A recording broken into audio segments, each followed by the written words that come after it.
mapagpalang kapistahan ng ating mahal na patron San Agustin. Ako po ay bumabati sa inyo at nagbibigay ng aking panalangin at ang aking bendisyon. Ako po ay inyong kababayan.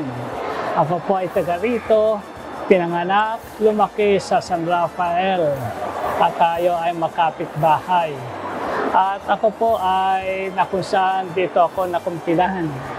At nung ako ay pumasok sa seminaryo, bago ako kumuha ng exam, ako ay nanalangin kay San Agustin. Higit sa lahat sa kanyang ina, Santa Monica, na ako ay gabayan at patnubayan. At sa awa ng Diyos, sa kanyang pamamagitan, ako pinakapasa.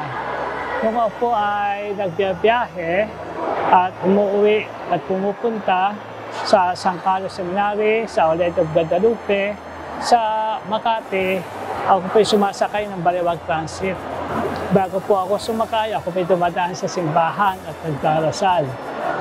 Ako po'y bumabati at ako po ay kung saan sinasabi ko lamang, magandang hapon, ako po ay aalis na, ako po inyong gabayan. At pag ako ay umuwi naman, galing sa Makati, pagbaba sa Baliwag Transit dito, bago ako sumakay ng jeep, papunta sa Rafael, ako po ay naglalakad, papunta rito at ako ay nagpapasalamat, ako ay dumating ng maluwalhati at ako ay palagi nananalangin na ako ay gawin niyang pari. At ako po ngayon ay heto dahil po sa panalangin, dahil po sa patnubay, dahil po sa pagpapal pamamagitan ni San Agustin, higit sa lahat ang kanyang mahal na ina, Santa Monica.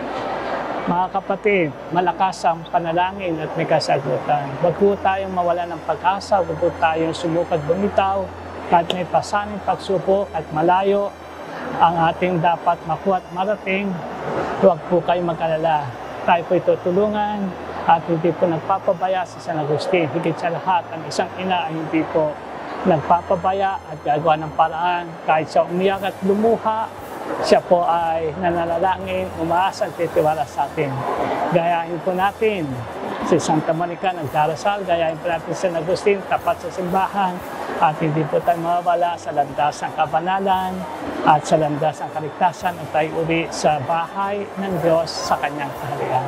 Marami pong salamat at isa po mapagpalang kapistahan. Magkita-kita ulit tayo sa mga nobenaryong susunod po kay San Agustin, na ating mahal na patron, kanyang ina, Santa Monica.